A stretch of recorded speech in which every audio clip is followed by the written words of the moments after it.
I would like to begin my presentation by challenging the audience to look around their immediate area, feel in their pocket, open their purse, or notice what's already in their hand. I would bet a vast majority of you have found a cell phone in one of those areas. The ability to contact anyone in the world at the push of a button, to look up any piece of information known to mankind within a few seconds, to have a multi-pixel camera on one's person at seemingly all times, and then to be able to transfer that picture to anyone in the world in under a minute. Video chat with friends and family on a whim.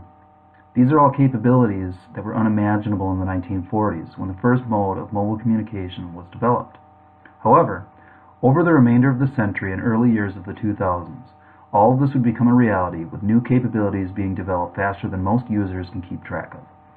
In this presentation, I will examine and illustrate the evolution of cellular networks, beginning with the first iteration of mobile communications, followed by the progression from the first generation, current generation, and future generation, as well as the impacts and implications this solution has had on mankind, both positive and negative. I feel it would be premature to discuss cellular evolution if we did not first discuss the origin of voice communication technology. One may justifiably believe that mobile communication began with the first cellular network. However, in reality, in the year 1876, Alexander Bell created the first telephone, and within a year opened up a telecommunications company called Bell Systems. As a result of government intervention, Bell Systems was broken up in 1982, and the top four telecommunications company in the U.S. emerged: Verizon, Sprint, AT&T, and T-Mobile. The first iteration of mobile communications was the use of radio phones by the U.S. military during World War II. These radio phones ran on the amplitude modulation, AM, radio frequencies, and functioned as modern-day walkie-talkies. Shortly after the introduction of radio phones, Bell Systems released their car phone, which was continually improved and popularized into the 1960s. Car phones made use of improved mobile telephone service, which is still connected on the landline network. Now that we have covered the origins of mobile telecommunications technology, let's take a look at the first cellular network. The first commercial 1G mobile network in the world was launched by Nippon Telephone Company in Tokyo, Japan on December 1st of 1979. The first mobile phones were still car phones, but the network was a cellular network with 88 cell base stations, or radio towers, covering all districts of Tokyo. Handover of the call between different cell sites was supported with automated switching without the need for human switchboard operation. On October 13th of 1983, the U.S. had its first commercial cellular network launched by Ameritech in Chicago. This was based on the AMP standard. The first U.S. handheld mobile phone, which was invented by Martin Cooper, who was later deemed the father of the cell phone, was manufactured by Motorola and introduced at the same time. This phone was named the Dynatac. Most of the phones of the 1G era were heavy, for corporate and executive use only, and expensive. The mobile Dynatac priced at $3,995, hence a status symbol. The limitations of the 1G mobile technology were poor sound quality, limited coverage, full analog mode of communication, incompatibility with one another due to different frequency ranges, no roaming was supported between the different service providers, weak security, and lastly, there was no support for encryption. The first generation of cellular network was utilized for voice calls alone. There was no SMS or other capabilities available. Moving on to the second generation of cellular networks. The development and implementation of the second generation of cellular networks was planned and coordinated across the globe. The goals were to be interoperable and have low-cost phones and service subscriptions in the hopes to get the mass population to begin utilizing this technology. Global Standards for Mobile Communications, also known as GSM, was developed in 1982 as an industry standard across Europe. The GSM working group was formed to harmonize the technical and operational characteristics of a public mobile communication system in the 900 MHz or 1800 MHz bands. 13 different countries agreed upon the GSM in 1987, and the first GSM-compatible network was launched in Finland in 1991 by the Finnish telecommunications company Radiolinja. GSM became the predominant 2G technology that swept through most parts of the world and went on to serve 80% of the mobile market in the decades to come. The U.S. equivalent is digital amps, also known as D-amps. In 1992, for the first time in history, data service was introduced to the mobile market in addition to short message service, SMS, or text messages, which were supported by a data rate of 9.6 kilobits per second.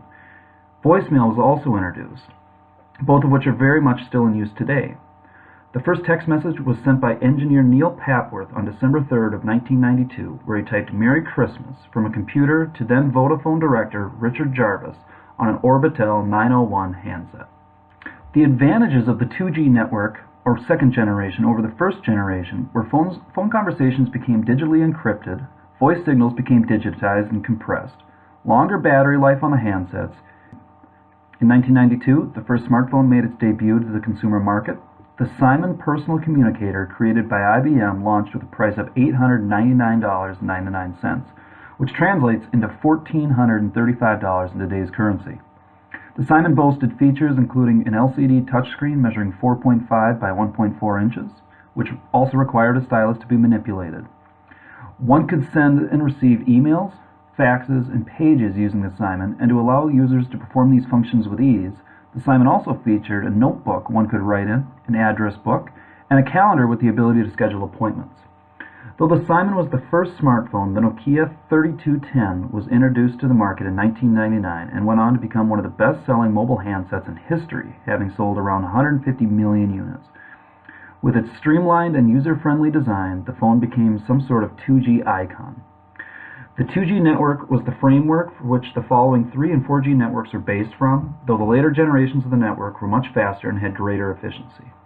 Now that we've covered the first and second generation, let's move on to the third generation of cellular networks. The third generation of wireless communications technology was the generation focused on high-speed data transmissions, high-speed internet, advanced access to multimedia, and international roaming. Just as with 2G, the development of 3G required a coordinated effort globally from multiple different telecom companies in order to ensure interoperability and reverse compatibility.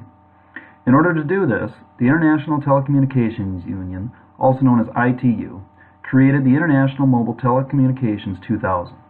This is the standard that all companies had to meet in order to be compliant with 3G. The main goal of this standard was to facilitate seamless international roaming. In the U.S., Verizon Wireless launched the first commercially available 3G network on January 28th of 2002, servicing the areas of Norfolk, Virginia to Portland, Maine, the Salt Lake City region, and the San Francisco Silicon Valley. Additions from 2G were higher speeds of up to 2 megabits per second up and 28 megabits per second down, allowing faster upload and download of files, even in bulk, enhanced privacy and security, high-definition gaming, mobile TV, video streaming, and high-speed web browsing. One other capability 3G brought to the market was the ability to have a ringback tone. This would replace the standard ring that callers would experience when they would call a wireless phone with a short clip of real music. Thank goodness we got rid of those. 3G indisputably revolutionized communications and internet usage. It has been widely credited to the creation of smartphones as well as features such as Facebook, Twitter, Instagram, and other mobile applications. On June 29th of 2007, Apple released their first iPhone, retailing for $499.99. The key features of this smartphone were a 3.5-inch screen, 2-megapixel camera, the ability to browse the web in a much more user-friendly GUI, and a touchscreen. The 3G network is still widely used. In fact, many telecom companies around the world are still offering 3G services and data plans. Being there was such a gap in performance between the third generation and fourth generation standards, and companies wanted their customers to know that they were, in fact, receiving higher quality service than 3G, the marketers introduced the term long-term evolution, also known as LTE. Initially, the term was designed to indicate that users were receiving service that was in progress of reaching 4G speeds. LTE offered 100 megabits per second down and 50 megabits per second up. 4G is truly 3G with long-term evolution. However, the phrase LTE is truly just a marketing term, as LTE is actually weaker than true 4G, but better than 3G. In the early stages of development of 4G, the ITU came to an agreement that 4G should be more of an addition to 3G instead of a new approach as the previous generations had been. Because of that, 4G is actually based on 3G, and in many ways is considered an extension or improvement upon the network, instead of a new network entirely. The development of 4G began in 2004, however it wasn't released commercially until Telia Sonera, a Swedish company, released the first 4G network in 2009. Upon release, there were 2 device manufacturers who were supporting 4G, and they were Ericsson and Huawei. The initial advertised speeds of Telia's 4G service at 100 megabits per second, which would be about 10 times faster than 3G. The U.S. didn't have 4G service commercially available until June of 2010, when Sprint released its first phone capable of 4G compatibility, the HTC Evo.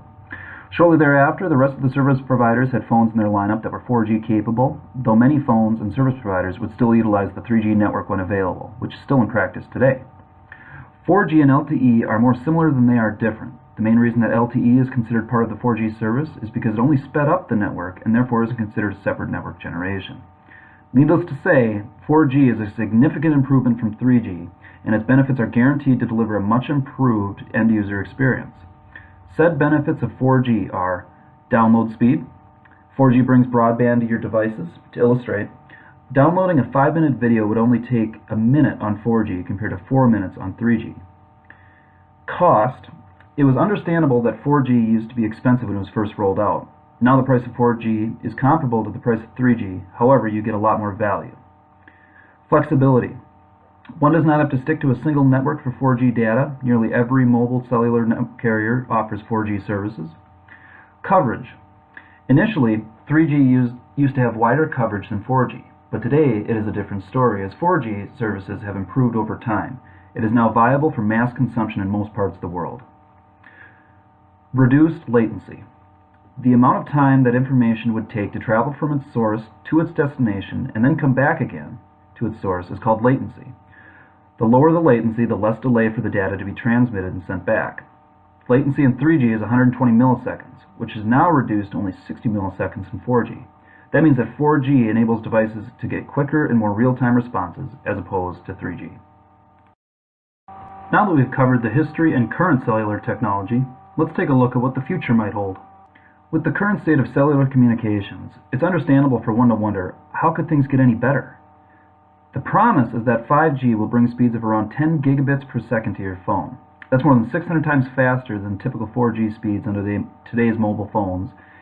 It's fast enough, in fact, to download a 4K high-def movie in 25 seconds. In the US, carriers have promised their users that 5G will be available nationwide by 2020. However, they will not be reaching full speed. In fact, there are no projection dates that I'm able to find that have a deadline on delivering a full 5G network.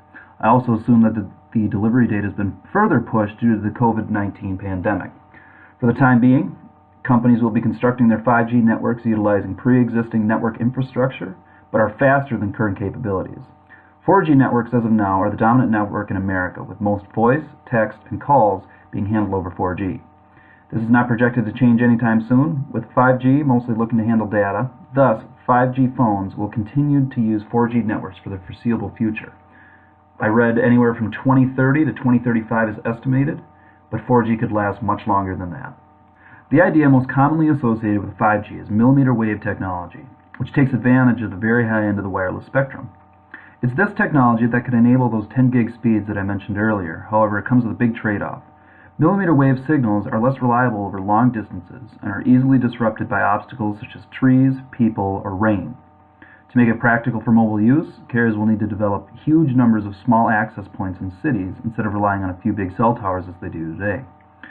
Millimeter wave access points could wind up being as small as smoke detectors, but they'll need to be essentially everywhere. Carriers may need 15 or 20 millimeter waves access points to cover an urban area currently covered by 1 or 2 modern cell phone towers, according to a McKinsey report. And just like your wireless router at home, those access points will need to be connected to a wired network. Deploying all these extra access points and connecting them to the internet will be expensive and time-consuming. To offset these costs, the wireless industry is looking into technical fixes. For example, the Telecom Infrastructure Project, which is a collaboration of a number of telecommunications firms, is working on an antenna called the Teragraph, which would let wireless access points connect with each other instead of relying exclusively on wired connections for backhaul. One independent study of Verizon's pilot 5G network in Houston found that millimeter waves proved more resilient than expected, but nationwide millimeter wave networks will probably take years. Thank you all for your time in watching this, and to give credit where credit is due, here are my sources.